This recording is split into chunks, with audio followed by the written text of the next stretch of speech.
Muito bem, pessoal. Com o oferecimento de Gráfica Rápida, o Papo de Redação começa nesta sexta-feira aqui pela Rádio Folha FM 100.3, no portal folhabv.com.br e no canal da Folha BV no YouTube, além de, é claro, das nossas outras plataformas digitais. Sejam todos bem-vindos ao nosso podcast. Aqui quem fala com vocês é o Lucas Luquezzi, para comandar aqui essa atração que repercute as principais notícias do dia. Esses últimos dias têm sido dias difíceis para a gente, uma vez que, confesso para vocês, está um pouco escasso de notícias mais atuais. Então a gente faz o esforço possível para poder informar você da melhor forma possível e tentar trazer alguma coisa que seja de forma relevante para toda a nossa sociedade. Então hoje a gente vai noticiar o anúncio de greve na saúde municipal. Tem também novidades do programa Minha Casa Minha Vida aqui na capital Boa Vista e também a gente foi descobrir qual foi a razão pela qual o Exército Brasileiro movimentou suas tropas para até a fronteira do Brasil com a Venezuela, lá em Pacaraima, em meio a essa tensão que está se desenhando entre Venezuela e a Guiana. A Venezuela, inclusive, vai fazer um referendo no dia 3 de dezembro e a Guiana, por sua vez, está se preparando para esse momento e a gente vai falar já já a respeito desse assunto. Por isso, a nossa edição hoje está imperdível por conta desses assuntos. Vamos começar sobre a saúde local, a saúde municipal, que vai entrar de greve. Pelo menos a maioria dos profissionais de saúde vão entrar de greve a partir do dia 1º de dezembro. É o que anunciaram, na verdade, 6 dos 7 sindicatos que representam os servidores municipais da saúde aqui da cidade de Boa Vista. E a ideia é pressionar o prefeito a promover correções e também atender solicitações que não foram atendidas na prévia do plano de cargos, carreiras e remunerações da saúde, que vai ser ainda enviado para a Câmara Municipal de Boa Vista e ser submetido para a discussão, análise e votação dos vereadores da capital de Roraima. Essa decisão de greve foi aprovada em assembleias gerais das entidades sindicais. Segundo a presidente do Sindicato dos Trabalhadores de Saúde, Marcele Souza Carvalho, a greve foi o último meio para poder expor a insatisfação da categoria com a falta de diálogo direto com o prefeito de Boa Vista, Arthur Henrique, do MDB. Eles falam que não estão conseguindo tratar diretamente com o prefeito, apenas com o secretário municipal de administração, Lincoln, que por sua vez, segundo eles, né, eles acusam que está havendo uma blindagem ao prefeito em relação a receber a categoria. Então, inclusive, a gente procurou a Prefeitura de Boa Vista para saber essa situação, essas acusações, né, essas reivindicações, e até o momento dessa gravação a gente aguardava a resposta da Prefeitura, mas qualquer novidade você confere em folhabv.com.br. Os sindicatos da saúde daqui de Boa Vista, eles avaliam que esse PCCR, da forma como está, prejudica toda a categoria de saúde. Em geral, a saúde municipal reivindica gratificação por qualificação para todos os níveis de trabalhadores e adequada à realidade salarial do servidor na carreira.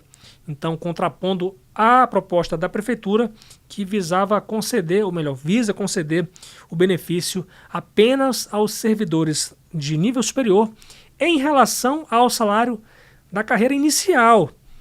Então, assim, por exemplo, se a pessoa recebe hoje R$5.000, digamos, né, pela progressão de carreira, esse benefício, essa gratificação, ela seria calculada em torno do salário que ela passou a receber quando ela entrou no município. Digamos, uma pessoa que começou a trabalhar recebendo R$1.500, hoje ela recebe R$5.000, essa gratificação ela seria calculada em cima do salário inicial desse servidor. Então, é uma coisa que a categoria está questionando veementemente em relação a isso, né? Uma vez que, para a categoria, de modo geral, isso acaba prejudicando e retirando direitos da saúde. A categoria também reivindica pagamento do novo piso da enfermagem, somado ao reajuste salarial anual corrigido pela inflação, tratamento igualitário entre os profissionais de saúde quando for conceder reposição de salário e aí entra um pouco do embate que algumas categorias da saúde, como enfermagem, por exemplo, têm entrado em embate com o poder público, porque uma vez que a categoria de cirurgião dentista no município, ela está enquadrada na tabela dos médicos. Então, se o prefeito, digamos, ele anunciar qualquer tipo de reajuste aos médicos, isso acaba impactando também o salário dos cirurgiões dentistas. Então, na avaliação da presidente em exercício do Sindipre, o Sindicato dos Trabalhadores da Enfermagem de Roraima, Maria de la Paz, isso seria injusto, não seria igual, né? Uma vez que ela, citando um contexto, em entrevista para mim, citando o contexto de que o município, muitas das vezes, para poder atrair médicos para trabalhar, ele precisa aumentar o salário e aí, consequentemente, o cirurgião dentista que acaba sendo beneficiado em relação a isso. A categoria exige um tratamento isonômico, um tratamento igual quando for conceder qualquer tipo de reajuste à categoria de saúde. Então, tem essa questão e também a categoria da saúde reclama de gratificações que não contemplam farmacêuticos na minuta do PCCR. Então, a saúde ela pretende pressionar o prefeito para poder resolver essa questão. A presidente do Sintras, que é o Sindicato dos Trabalhadores da Saúde, ela disse que a minuta do PCCR ainda desrespeita o tempo de serviço dos profissionais e o tempo adquirido para a promoção e progressão na categoria. E, como a gente falou, até a gravação desse podcast, a Prefeitura não enviou posicionamento a respeito desse assunto. Vamos mudar de assunto, ainda falando de município, porque o Ministério das Cidades anunciou nesta semana os projetos aprovados na primeira seleção de proposta do programa Minha Casa Minha Vida na faixa 1, que atende beneficiários com renda bruta familiar de até R$ 2.640. E eu vou te explicar, olha só, gente. E foram apresentadas mais de 900 mil propostas para a construção de unidades habitacionais em todo o país. E, claro, Boa Vista faz parte dessas cidades com projetos contemplados. A proposta apresentada pela Prefeitura da capital de Roraima, ela permite a construção de até 999 unidades na faixa 1, sendo 319 casas, 319 casas e 680 apartamentos. E essas áreas cedidas para os empreendimentos nesta faixa 1 estão distribuídas em 11 bairros da capital. O prefeito Arthur Henrique disse que em um release, em um material enviado à imprensa local, o prefeito disse que o esforço foi para selecionar áreas que proporcionam melhor qualidade de vida para as famílias. No total, a Prefeitura de Boa Vista disponibilizou áreas para a construção de até 1.622 unidades habitacionais, entre casas e apartamentos, atendendo às faixas 1, 2 e 3, que é o nível salarial mais alto, do programa Minha Casa Minha Vida. Elas estão localizadas em áreas com a infraestrutura básica nos bairros Caçari, União, Centenário, Cinturão Verde, Ayrton Rocha, Equatorial, Saíde Salomão, Laura Moreira, Jockey Clube, Caimbé, Olímpico, Jardim Tropical e Cidade Satélite. Aí o pessoal está perguntando como é que faz para poder ser contemplado com esse programa Minha Casa Minha Vida. Calma, gente, calma, uma coisa por parte, até porque as regras, tudo isso vai ser logo divulgado. E certamente você pode contar com o Grupo Folha de Comunicação, porque a gente vai ter o maior prazer de espalhar informação boa para você, que principalmente está buscando ter uma casa própria, né? É um sonho do brasileiro, é um sonho ter o direito à casa própria, uma vez que o Estado brasileiro ele tem por obrigação constitucional garantir moradia a todos, mas infelizmente na prática isso nem sempre acontece. Olha, gente, vamos falar agora de um assunto que continua sério. Esse assunto envolve a tensão que está se desenhando entre Venezuela e Guiana, que de certa forma está repercutindo aqui no estado de Roraima, uma vez que a gente faz tríplice fronteira. Aqui em Roraima, Pacaraima, por exemplo, faz fronteira com a Venezuela, né? E o estado de Roraima como um todo, ele faz fronteira, é uma tríplice fronteira, né? Brasil, Aí tem a Venezuela e tem a Guiana. E essa tensão aí que está se desenhando, como eu falei, está acabando por movimentar as pessoas daqui do estado de Roraima, porque veja bem, você sabe que, especialmente você que está acompanhando as redes sociais nos últimos dias, nas últimas semanas, moradores do município de Pacaraima têm divulgado vídeos, fotos que mostram uma movimentação atípica, anormal, de tropas do Exército Brasileiro em direção a Pacaraima, né? E assim, tudo isso foi registrado, foi divulgado nas redes sociais, uma situação que tem assustado a população local e inclusive ajudado a alimentar várias teorias de conspiração sobre essa possível relação com a proximidade da ditadura venezuelana de Nicolás Maduro em querer invadir a Guiana para tomar o território Essequibo, que corresponde a 74% do país vizinho, né, na Guiana. E para você ter uma ideia, esse território que está em litígio há mais de 100 anos, ele tem muitas riquezas de petróleo, muitas, e a Venezuela está muito interessada nisso. Inclusive já tem um referendo aí por fazer. E só para a gente se situar ainda no contexto local, ao resumir essa falta de informação sobre o que se trata dessa movimentação do Exército do Brasil para Pacaraima, eu falei com o presidente da Associação Comercial e Empresarial de Pacaraima, João Kleber Soares Borges, que revelou que isso está gerando um espanto total na cidade, né? Inclusive ele disse ter testemunhado dezenas de veículos, né, de grande porte para a fronteira, para Pacaraima, incluindo 2 tanques de guerra. Evidentemente, como a gente não tem muito costume de ver isso aqui em Roraima, era esperado que isso fosse assustar a população, né, gente? Então, eu quero até que você comente sobre isso, né? O que você acha aí a respeito dessa tensão toda, a respeito do que você acha do que seria essa movimentação do Exército Brasileiro. Comente aí no 999-715300, 999-715300. Tem a nossa seção de comentários do canal da Folha BV no YouTube. E, claro, todas as nossas redes sociais estão disponíveis a seu dispor. Agora, você me pergunta, o que se trata realmente, Lucas? O que se trata realmente dessa movimentação do Exército Brasileiro? Pois bem, eu procurei a primeira brigada de infantaria de selva aqui em Roraima, procurei também o Ministério da Defesa e vamos às respostas oficiais. A primeira brigada de infantaria de selva esclareceu que a ida do comboio à fronteira compõe as atividades normais de um treinamento de tropa. Olha só, hein, gente? Esse exercício em específico trata-se do adestramento avançado da primeira brigada de infantaria de selva, chamado Operação Roraima 2023, sendo uma prática comum para manter a prontidão e eficiência das forças militares, segundo a brigada, né? E até agora, nessa gravação, o Ministério da Defesa do Brasil não respondeu aos questionamentos da Folha sobre esse tipo de exercício militar. Evidentemente que isso gerou muito espanto, como eu já falei para você, e a gente foi atrás das respostas e a gente está aqui para isso, exatamente para esclarecer a população sobre o que acontece, né? Porque muitas das vezes a própria instituição militar ela não tem a dimensão do quanto isso repercute no nosso dia a dia.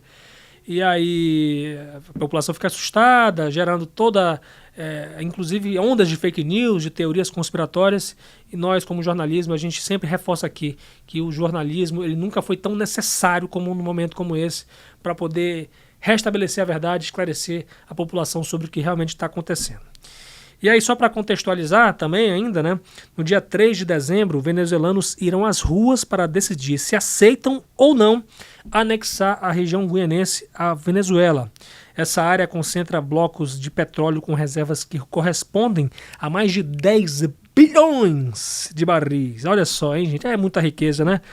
Na terça-feira passada, o assessor especial para assuntos internacionais da Presidência da República do Brasil, Celso Amorim, viajou a Caracas, a capital da Venezuela, para alertar o ditador Maduro sobre a campanha a favor da anexação, embora sem pedir para não realizar a consulta popular. São informações que a gente teve no jornal O Globo. do Rio de Janeiro. O Brasil teme que a situação saia do controle, uma vez que Maduro já defendeu publicamente a invasão do território em disputa há mais de 100 anos, desde o século XIX, quando a Guiana ainda era colônia britânica. Por isso, Celso Amorim pediu que o ditador busque o diálogo e baixe o tom sobre as ameaças de invasão territorial, sob o argumento de que uma escalada da tensão entre os dois países pode causar uma instabilidade regional. Instabilidade regional, inclusive, instabilidade é o que a Venezuela está passando esse tempo todo, né? É uma crise humanitária sem precedentes na história da humanidade, né? São mais de 7 milhões de venezuelanos fugindo dessa ditadura, fugindo desse regime ditatorial, totalitário, né? Que prende adversários políticos, né? Que faz toda a artimanha para poder assim, deixar que os opositores não concorram, né, uma eleição. Né? Então é muito complicada a vida na Venezuela, como diz o Dr. Getúlio aqui na Rádio Folha, né, que não tem segurança jurídica uma ditadura. Ditadura nenhuma não tem segurança jurídica, gente. Então, assim, é muito triste o que a gente está vivendo na Venezuela. A gente sofre diretamente com esse problema e recebendo muitos venezuelanos, o povo brasileiro pagando por uma situação que está acontecendo na Venezuela. Então, tudo isso tem que ser calculado a respeito disso, né? E é complicado, né, gente? O momento que a gente está vivendo, tendo que lidar com uma migração desenfreada, cada dia vai aumentando as pessoas, o número de pessoas que estão entrando pela fronteira, que, a bem da verdade, não tem controle algum, gente. É muito fácil você entrar no Brasil. Agora é difícil você entrar na Venezuela. Que ironia isso, né? Que ironia isso, né? Então, assim, mas enquanto isso a gente, evidentemente, como brasileiro, como cidadãos de bem, a gente jamais vai negar receber os nossos irmãos venezuelanos que tanto sofrem. Eles são totalmente vítimas desse regime, desse ditador sanguinário que está na liderança da Venezuela, que é um país belíssimo, mas que infelizmente, pela soberba de muitos, está vivendo uma situação triste como essa, né? Bem, o jornal Globo, ele também relatou que o presidente da Guiana, Irfan Ali, pediu ao homólogo brasileiro, Luiz Inácio Lula da Silva, do PT, para que dissuadisse Maduro de sua intenção de avançar sobre o território do país.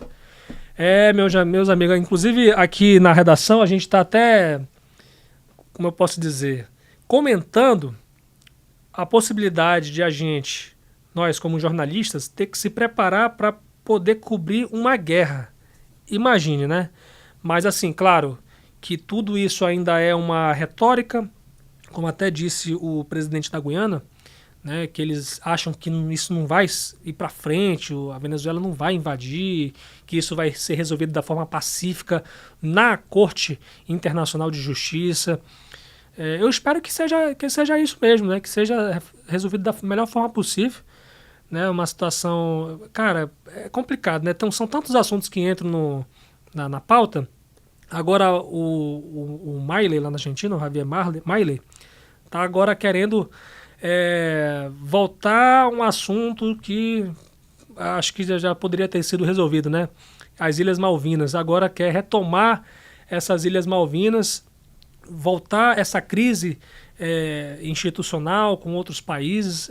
Gente, é complicado, né? O pessoal gosta de viver uma guerra, gosta de viver longe da passividade, né? Longe. É triste o momento que a gente está vivendo no mundo, né? Mediante tantas guerras, tantos rumores de guerras. Realmente pedir para que Jesus volte logo, né? Porque é complicado mesmo.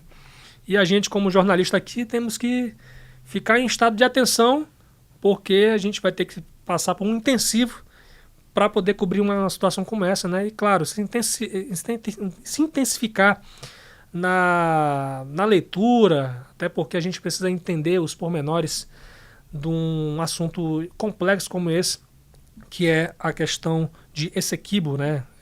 Esse litígio histórico entre Venezuela e Guiana. Bem, minha gente, falei pra caramba, hein? Agora eu vou me despedir aqui do Papo de Redação desta sexta-feira. Graças a Deus, sextou, gente. A gente tá... quando a gente chega numa sexta-feira dessa, a gente tá nas últimas e A gente, claro, vai tentar descansar, mas a gente vai ter o nosso plantão. Por isso, você pode conferir qualquer notícia a qualquer hora do dia em folhabv.com.br, minha gente. Muito obrigado pela sua companhia. Os trabalhos técnicos de Fabiano Lopes, de Rio Ferreira, John Hudson, Aduan Figueiredo.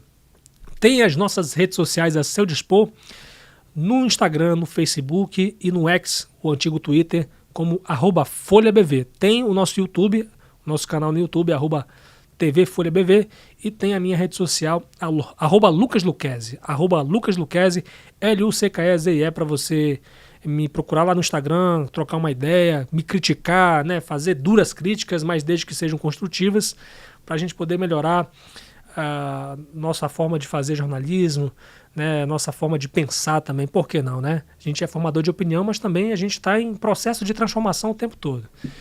Então, minha gente, vamos me despedir de vocês. Muito obrigado. Deus abençoe vocês. Até segunda-feira, se Deus quiser.